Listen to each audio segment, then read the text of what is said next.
Dios los bendiga a todos, hermanos, en esta tarde. Agradecemos al Señor su misericordia por concedernos poder reunirnos y poder llegar a sus hogares. Gracias por estar ahí pendiente de este medio de podernos comunicar y de poder llevar el mensaje de Dios a ustedes y que todos podamos ser bendecidos por la palabra del Señor. Vamos a orar para que el Espíritu Santo esté hablándonos, enseñándonos a través de su bendita palabra. Oramos a Dios, buen Dios y Padre. Damos gracias en esta hora por concedernos el poder llegar a cada familia, a cada hogar, Señor. Gracias, agradecemos tu amor y bondad, agradecemos tu misericordia, porque tú eres bueno, Dios de los cielos. Tú has sido maravillosamente un Dios grande, compasivo, lleno de bondad, lleno de misericordia. Gracias, Señor, por tu palabra que nos permite poder aprender de ella, y gracias por tu Santo Espíritu que nos la revela, que nos enseña por ella misma, Señor. Gracias, en el nombre de Jesús lo rogamos, Padre. A ti la gloria, la honra y la alabanza. Gracias, Señor. Amén. En esta tarde vamos a estar estudiando el tema que muy interesante estuvimos viendo acerca del tema anterior, que era el origen del hombre. Ahora vamos a estar viendo acerca del origen del pecado. El origen del pecado, dónde se originó, cómo se originó y los efectos o las consecuencias que pueda tener en la vida humana, en la humanidad. Entonces todo esto vamos a estar viéndolo en esta tarde, si el Señor nos permite poderlo estudiar brevemente, aunque es un tema muy amplio, muy extenso. Entonces tal vez lo logremos estudiar hoy, si no, pues lo terminaríamos el próximo miércoles, si el Señor nos lo permite.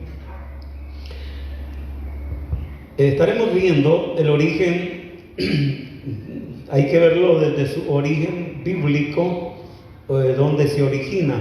No se origina realmente en los humanos, no se origina en el hombre, sino que se origina mucho más antes de la creación humana.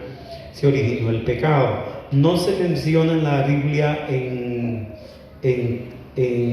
a cuántos miles o millones de años se originó, pero sí se menciona su origen, dónde fue y cuál fue el primer ser que pecó, según la palabra del Señor. Y en el libro de Isaías, el capítulo 14, el verso 12, dice así.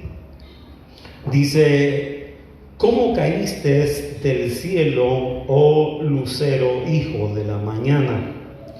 Cortado fuiste por tierra, tú que debilitabas las naciones, tú que decías en tu corazón: subiré al cielo, y en lo alto junto a las estrellas de Dios levantaré mi trono, y en los montes del testimonio me sentaré a los lados del norte, y sobre las alturas de las nubes subiré y seré semejante al Altísimo.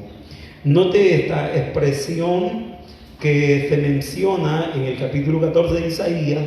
Se refiere a la caída de Satanás, es decir, la caída del diablo cuando Satanás pecó en el cielo. Aquí se menciona su caída completamente, como la Biblia lo menciona, lo llama lucero, hijo de la mañana. Así se le conoce, caída del cielo, o lucero, hijo de la mañana. Entonces ese era como el nombre original que pudiera haber tenido Satanás en su principio, antes de que se convirtiera como Satanás, diablo, serpiente antigua, que son todos los nombres, una cantidad de nombres que él pueda tener según la palabra del Señor. Ahora también en el libro de Ezequiel amplía mucho más acerca de este personaje en su caída, y ya Ezequiel habla mucho más amplio de lo que sería toda su historial de origen, de creación, diríamos así. En el capítulo 28 del libro de Ezequiel se menciona así: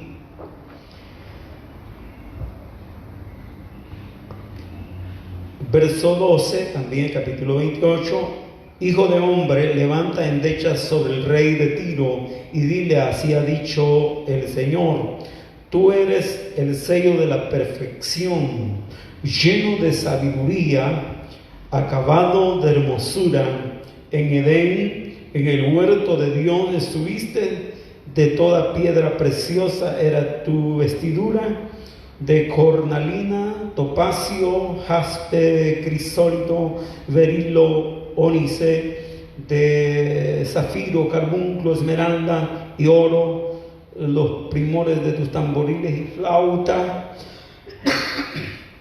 estuvieron preparados para ti en el día de tu creación.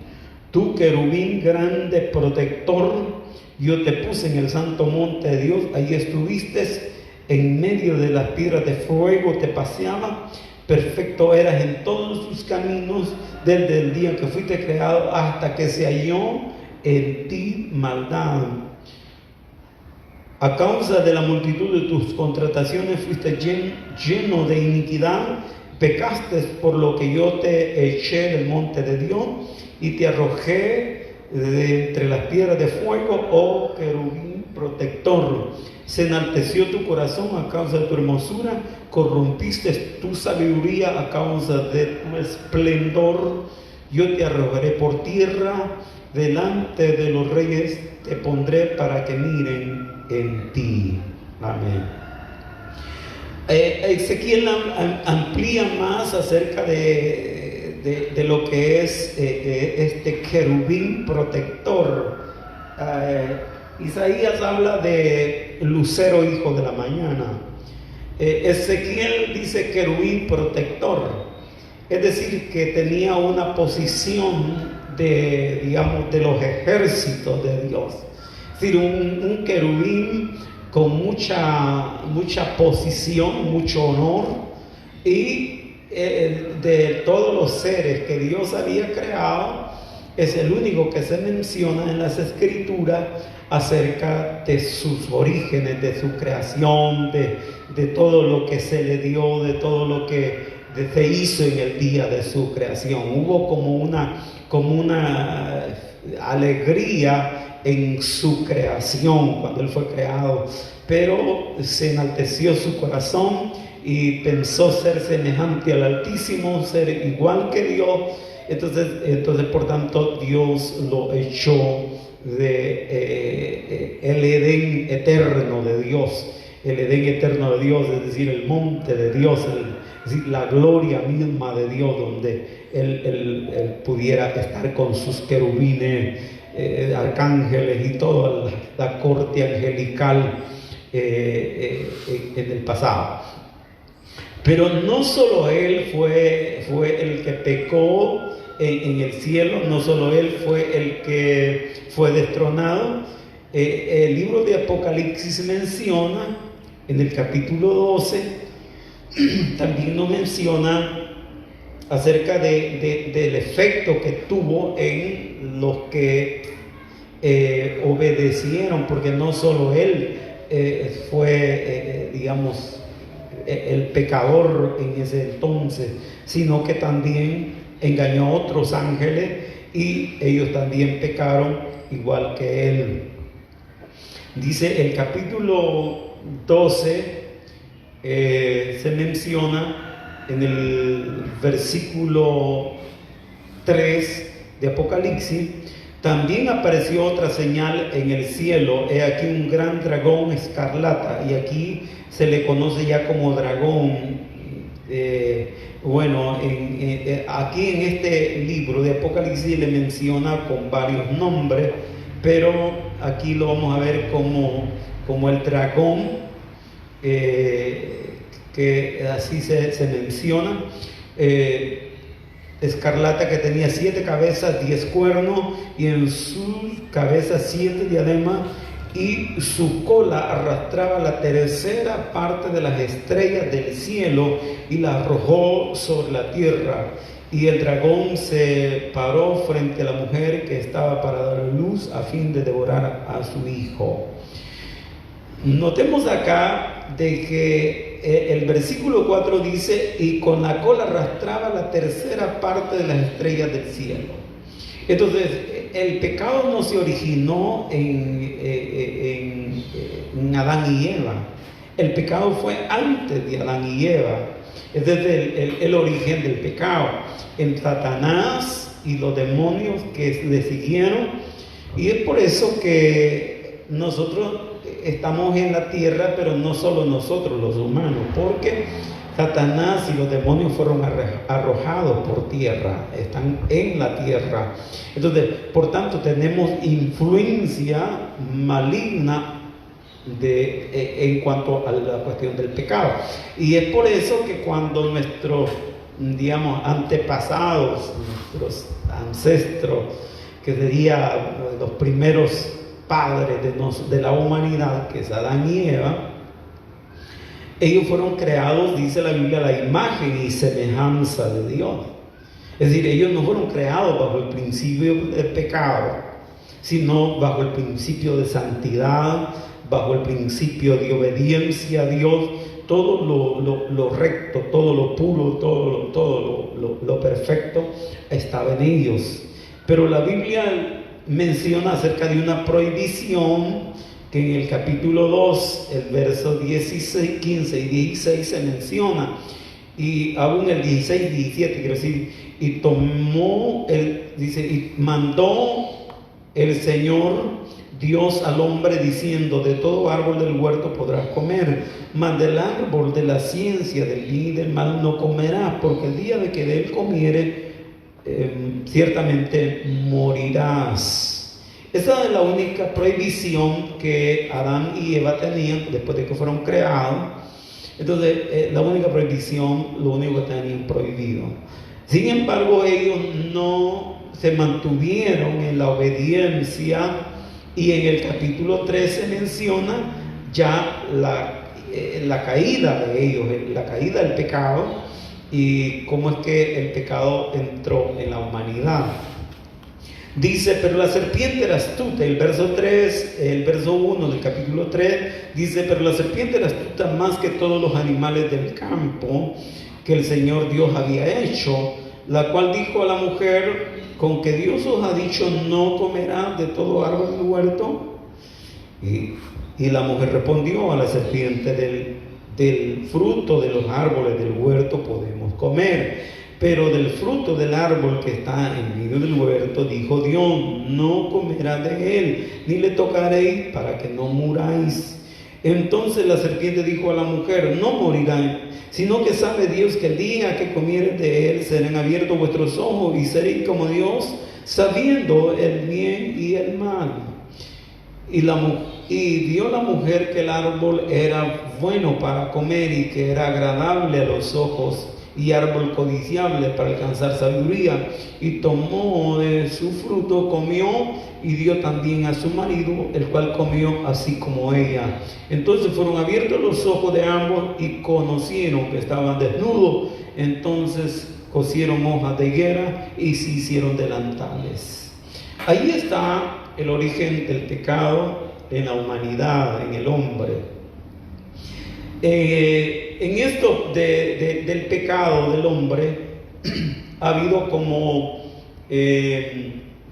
muchos mitos, hay mitología, y una de las más conocidas es la mitología griega acerca de la caja de Pandora, que se le conoce, ¿verdad? Es muy conocido eso, es decir, donde Pandora descubrió lo que venía en su jarra, y destapó lo que había, y es así como pecó, y se desataron las maldiciones sobre la humanidad, la enfermedad, los problemas, los males. Es decir, esa es la mitología griega. Entonces los griegos fue los que le dieron un nombre que hasta hoy se conoce acerca del estudio del pecado, la ciencia que estudia el pecado. Muchas veces nosotros solo hablamos del origen del pecado, pero esto es una ciencia que estudia acerca del pecado. Entonces se le conoce como amartiología. La amartiología es la ciencia que estudia acerca del pecado, el origen del pecado, de todo lo que concierne al pecado de la humanidad. Entonces, la martiología lo hace ver, es decir, los griegos la consideraron era como no dar en el blanco, errar, equivocarse, fallar. Entonces todo eso viene en lo que es la martiología, es decir, el pecado es desobediencia a lo establecido, errar en lo que Dios ha establecido, ha ordenado en su palabra y no seguir los lineamientos de su palabra. Entonces nosotros los humanos hoy hemos llegado a caer en un estado de familiarización con el pecado, de familiarizarnos de tal manera que para nosotros el pecado ya no es tan dañino como lo consideraron en el caso de Israel, por ejemplo, lo que ellos consideran la ley mosaica, donde cualquier acción tenía repercusiones inmediatas. Por ejemplo, si alguien cometía adulterio, entonces inmediatamente se descubría que esta persona había adulterado y era llevado para ser apedreado. O sea, ella o él o los dos eran llevados y eran apedreados. O habían una cantidad de pecados que había jueces y había legalización para el ejercicio del castigo de aquella acción pecaminosa que las personas cometían. Entonces se les castigaba, se sentenciaba, algunos con la misma muerte. Sin embargo, hoy pareciera como haber venido familiarizándonos con la cuestión del pecado solamente cuando ya se quebrantan normas legales de una nación acerca, por ejemplo, de una persona que robó un banco, una persona que asesinó, entonces, y que se levanta juicio contra ella, es que así ya pues se le considera. Pero la mayoría de nosotros lo consideramos, hay cosas que no las consideramos tan graves, tan malas, que las practicamos sin mayor temor de hacerlo, aunque sepamos que pudiera ser desagradable a los ojos de Dios, como que hemos minimizado el pecado, lo hemos venido a minimizar. Sin embargo, Dios sigue viéndolo el pecado tal como Él lo vio desde el principio, sigue siendo pecaminoso y sigue siendo malo ante los ojos de Dios. Entonces, ahora, el problema del ser humano es que después de que pecó Adán y Eva, ellos llegaron a saber el bien y el mal. El problema es que se convirtió en un efecto en su interior y un efecto en su descendencia, que todo el que naciera de Adán y Eva, entonces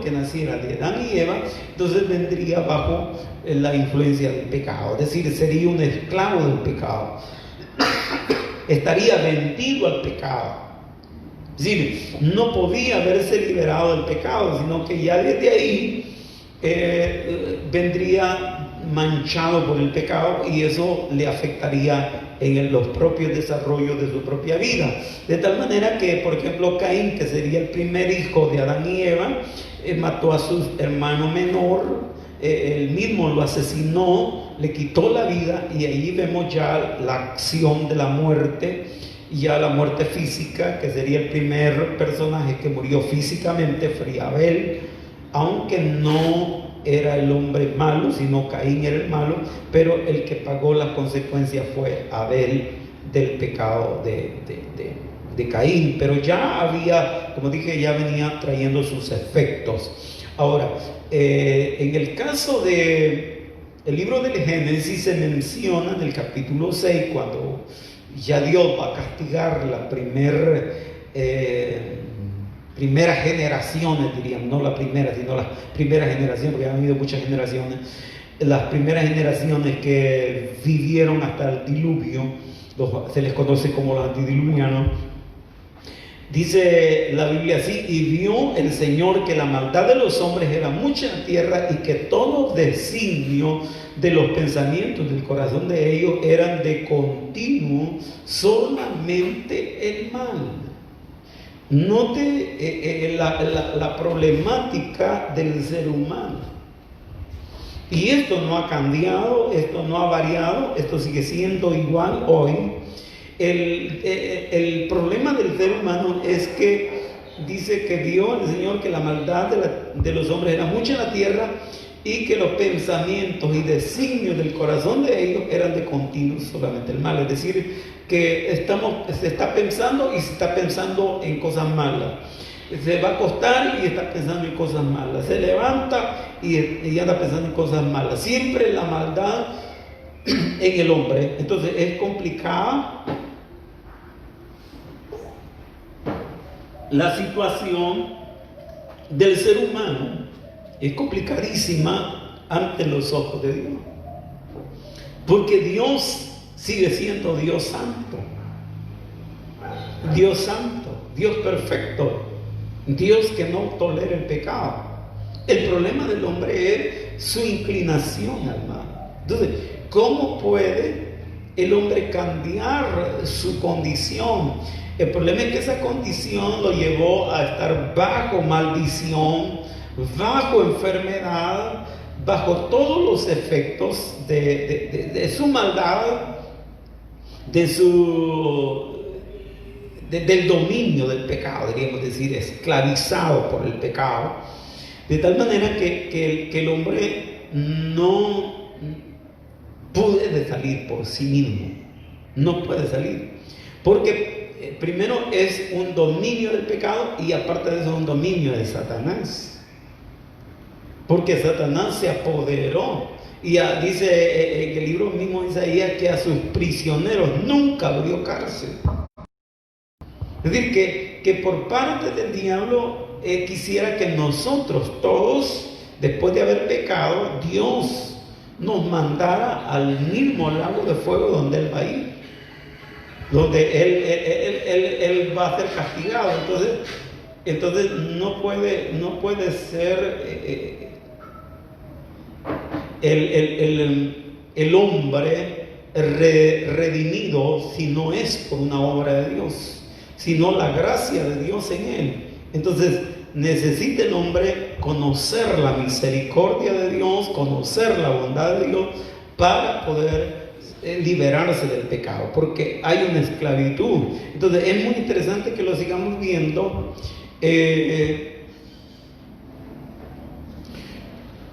En el libro de Romanos, vamos a verlo, el capítulo, diríamos 3, el libro de Romanos, el capítulo 3,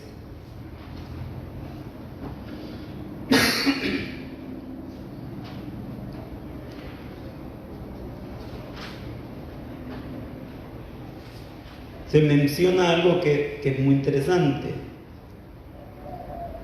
Cómo el hombre llega a caer en un estado donde imposible puede liberarse. Y dice el verso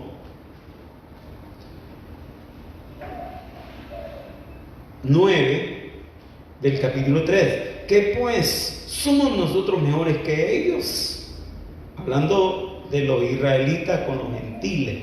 Es decir, somos nosotros mejores que ellos. En ninguna manera, pues ya hemos acusado a judíos y a gentiles, y todos están bajo pecado. Es decir, que no hay ser humano que no esté bajo el pecado, bajo el dominio del pecado. Si todo ser humano bajo el dominio del pecado, tenga religión o no tenga religión, el ser humano está bajo el gobierno del pecado. Entonces ese gobierno lo rige, entonces lo lleva a caer en un estado que se le conoce también como depravación total o inhabilitado para las cosas espirituales, es decir, inhabilitación total, donde en el campo espiritual el hombre es totalmente imposible que por él mismo, por decir algo, si una persona dice yo voy a cambiar y voy a ser diferente, voy a ser una persona buena, voy a dejar de hacer lo malo y voy a ser una persona buena, por sí mismo no puede, no puede. Puede ser que salga de una cosa pero cae en otra. Podrá dejar de hacer, por ejemplo, por decir es alcohólico, podrá dejar de tomar, pero podría caer en el vicio de fumar o podría caer en el vicio de cualquier otro vicio. Hay tantos vicios que el hombre pudiera caer, donde dejó uno pero cayó en otro o en más. Porque el problema es eso, que está bajo pecado. Como está escrito, no hay justo ni a uno, no hay quien entienda, no hay quien busque a Dios, todos se desviaron a una, se hicieron inútiles, no hay quien haga lo bueno, no hay ni siquiera uno. Sepulcro abierto su garganta, con su lengua engaña, veneno de áspida hay debajo de sus labios, su boca está llena de maldición y de amargura, sus pies se apresuran para derramar sangre, quebranto y desventura hay en todos sus caminos, y no conocieron camino de paz. No hay temor de Dios delante de sus ojos.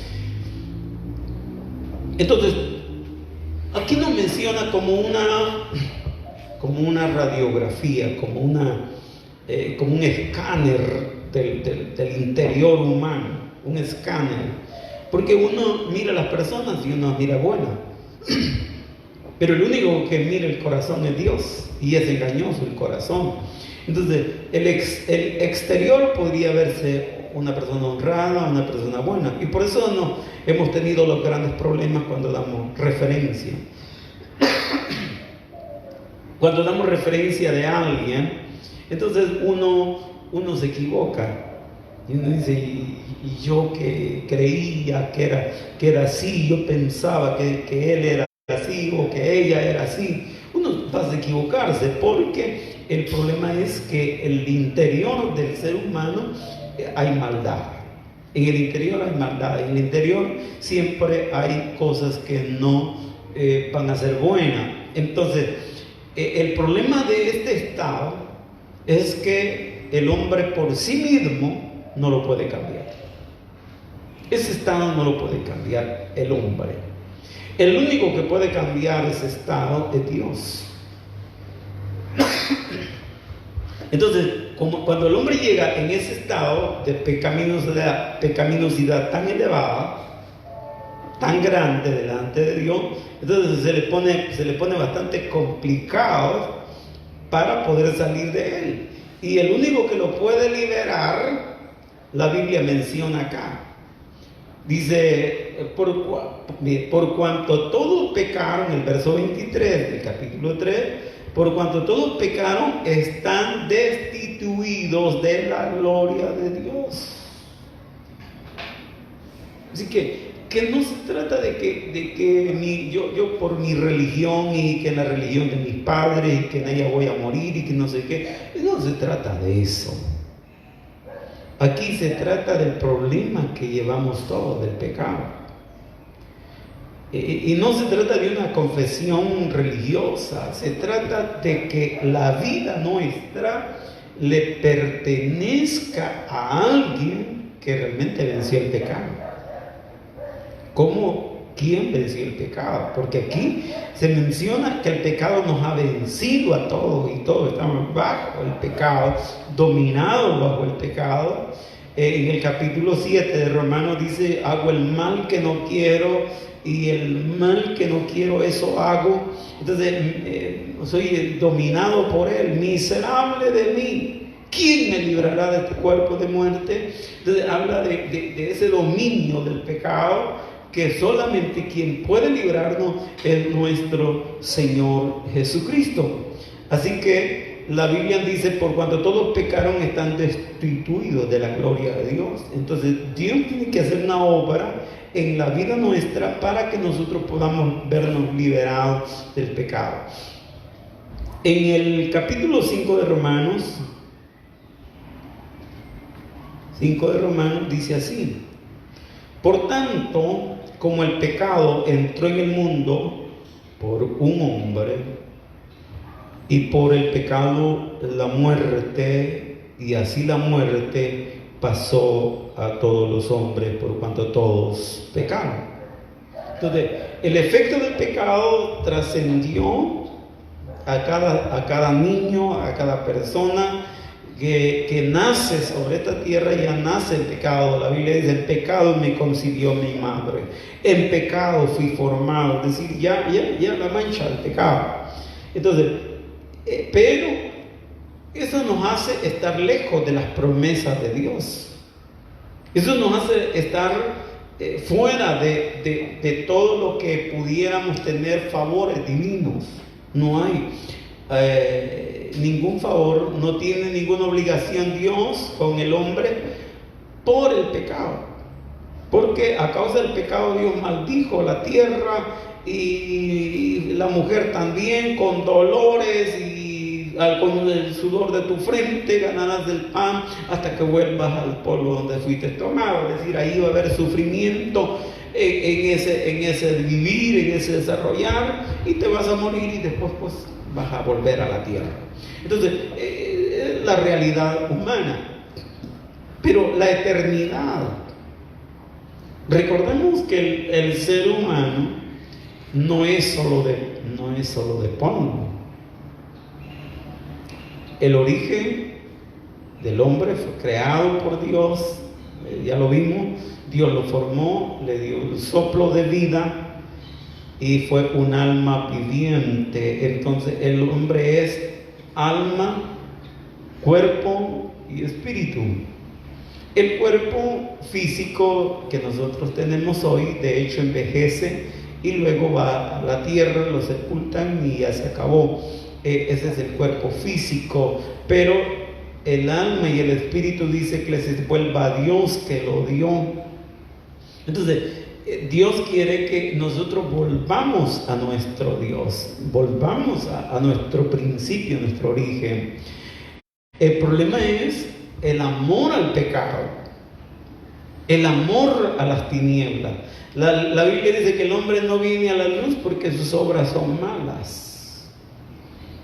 El hombre no quiere dejar el pecado. El hombre quiere vivir en el pecado. Y ahí está uno de los problemas. Entonces, ¿cómo Dios tiene que obrar para poder liberar al hombre del pecado? Tiene que tener una intervención divina del Espíritu Santo en el hombre para que pueda ser iluminado, porque de otra manera el hombre no busca a Dios, no entiende, no quiere la salvación, y es ahí donde Dios tiene que intervenir en el hombre para que el hombre pueda conocer su misericordia, su amor y su bondad. Entonces, los deseos pecaminosos que hay en el hombre son los que lo llevan a estar ahí bajo esa esclavitud. Entonces él sus deseos, como dije, no quiere salir, está feliz. En el verso 19 del capítulo 5 nos dice: porque así como por la desobediencia de un hombre los muchos fueron constituidos pecadores, así también, oigan esto que es muy interesante, así también por la obediencia de uno muchos serán constituidos justos. Pero la ley se introdujo para que el pecado abundase. Mas cuando el pecado abundó, sobreabundó la gracia, para que así como el pecado reinó para muerte, así también la gracia reine para justicia para vida eterna, mediante Jesucristo, Señor nuestro. Vamos a volver a repetir estos 3 versículos. Porque así como por la desobediencia de un hombre los muchos fueron constituidos pecadores, así también por la obediencia de uno los muchos serán constituidos justos. Pero la ley se introdujo para que el pecado abundase, mas cuando el pecado abundó, sobreabundó la gracia. Para que así como el pecado reinó para muerte, así también la gracia reine para justicia, para vida eterna, mediante Jesucristo, Señor nuestro. Vamos a tratar de terminar este pensamiento en estos versículos. Por medio de Adán estamos condenados, diríamos así. Por medio de Adán nosotros estamos condenados a la muerte segunda, a un lago de fuego, por el pecado. Y mientras estemos en ese estado, no hay posibilidad de liberarnos. No hay. Ahora, aquí menciona la ley, cuando se introdujo la ley, los mandamientos de Dios. ¿Qué hicieron los mandamientos de Dios con respecto a la humanidad? Es reflejar la pecaminosidad humana. No vinieron a cambiar a la humanidad, no vinieron a servirle para que dejaran de pecar. No. Lo vinieron a demostrar los pecadores que somos, lo desobedientes que somos, la ley. Es decir, que cuando se introducen leyes, entonces se da cuenta que somos buenos para quebrantarlas, somos buenos para desobedecerlas y cualquier cosa. Por ejemplo, los niños somos buenos, en el caso de los niños, para mentir, para robar, los adultos, una cosa fácil, la robamos. Es decir, hay tanta maldad en el ser humano que, por ejemplo, cuando pensamos en los cambios de los gobiernos en los países latinoamericanos y en cualquier parte del mundo, los gobiernos se les complica el poder tener gobiernos justos y rectos. Porque si el presidente no roba, roba el vicepresidente, y no roba el vicepresidente, roban los ministros, y si no roban los ministros, roban los jefes de hospitales, y no roban los jefes de hospitales, roban los médicos, y si no roban los médicos, roban las enfermeras, y si no roban las enfermeras, roban los que están de limpieza. Es decir, se roban todo. Hay una cantidad de gente que está robando, que está saqueando al gobierno en cualquier parte que estén, en cualquier parte que estén, sea en el Ministerio de Salud, en el Ministerio de Economía, en el Ministerio de cualquiera que sea. Usted encontrará ladrones, porque el ser humano dado a robar, dado a ser delincuente, dado a aprovecharse de las posiciones que tiene. Entonces, cambiar a las personas, transformar a las personas es difícil. El único que puede cambiar la vida humana es Dios. El único que puede transformar la vida humana es ese Dios todopoderoso que cambia el corazón humano, que transforma al hombre, porque Cristo vino para que nosotros pudiéramos ser liberados del pecado. Entonces vino para liberarnos del pecado. La Biblia menciona en este verso antes del que leímos, nos habla, dice: y liberados del pecado viniste a ser siervos de la justicia. Es decir, cuando nosotros estábamos bajo el dominio del pecado, no podíamos hacer lo bueno. Ahora que Cristo nos ha liberado, nosotros estamos habilitados para hacer lo bueno. Habilitados para honrar a Dios, habilitados para servir a Dios, pero es una obra de Dios en el corazón del hombre. Entonces, el único que puede cambiar ese estado, por ejemplo, aquí se menciona que que se introdujo la ley y la ley nos demostró nuestra condición de pecadores, de pecado. El pecado nos hundió, pero la ley, dice, se introdujo para que el pecado abundase. Dice, para que el pecado abundase, es decir, abundó, pero a la vez Dios en su amor extiende su gracia para toda la humanidad, su misericordia. Entonces, es decir, la justicia de Dios, ahora venimos para que así como por el pecado reinó para muerte, así también la gracia reine para justicia. Es decir, somos constituidos justos sin haberlo sido. Es algo increíble que vamos a estar viendo este tema pronto. ¿Cómo venimos a ser justos sin haberlo sido? Venimos a ser justificados por la fe. Y eso es lo que la Biblia nos menciona en el verso 1 del capítulo 5. Justificados pues por la fe tenemos paz para con Dios.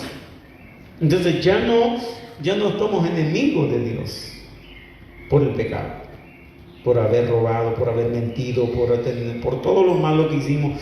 Ya no, ahora por la gracia del Señor somos perdonados, somos redimidos y Dios nos perdona para que nosotros tengamos vida eterna y podamos gozar del acercamiento nuevamente para con Dios. Ya no estamos de enemigos, ya no hay enemistad entre Dios y el hombre, sino que ahora estamos reconciliados por medio de nuestro Señor Jesucristo. Así que esperamos que en esta tarde, este estudio, podamos haber aprendido algo interesante. Y lo que yo deseo es que usted, que ha estado bajo el pecado, que sabe que el pecado es dominante, que sabe que el pecado lo ha esclavizado, que sabe que el pecado lo tiene dominado y que le gusta lo malo, es esclavo de él y quiere salir de ese estado pecaminoso, yo le invito esta tarde. Jesucristo es la respuesta y Él puede perdonar todo pecado y puede decirle: hijo, hija, yo puedo cambiarte. Él cambia drogadictos, cambia borrachos, cambia ladrones, cambia todo. Él vino a cambiar todos los seres humanos que hoy conocemos la gracia y el amor de Dios. Nos damos cuenta de su gracia, de su bondad, que Dios ha sido bueno para con nosotros, cambiando nuestra vida y llevándonos a su misericordia, a su amor y su bondad. En esta tarde, Padre, te damos gracias por habernos permitido poder estudiar este tema, Señor, acerca de la pecaminosidad humana y sus consecuencias. Sabemos que la consecuencia más grave será la eternidad de estar en una condenación eterna. Pero tú cambiaste eso por la gloria tuya, Señor, para que nosotros podamos hoy tener esperanza y vida eterna en Cristo Jesús, Señor nuestro. Gracias por la salvación, Jesús. Gracias por el perdón de nuestros pecados y gracias por la vida eterna que nos ha dado en Cristo Jesús. Señor, aquí estamos para seguirte, para amarte, para honrarte, servirte, Dios, mientras estamos sobre esta tierra. Gracias en el nombre de Jesús. Gracias, Señor. Amén. Dios los bendiga a todos, hermanos. Agradecemos el haber estado pendiente allí de este tema y esperamos que siempre pueda estar el próximo domingo, si el Señor nos lo permite. Estaremos ahí llegando a sus hogares. Dios los bendiga a todos y adelante en el Señor.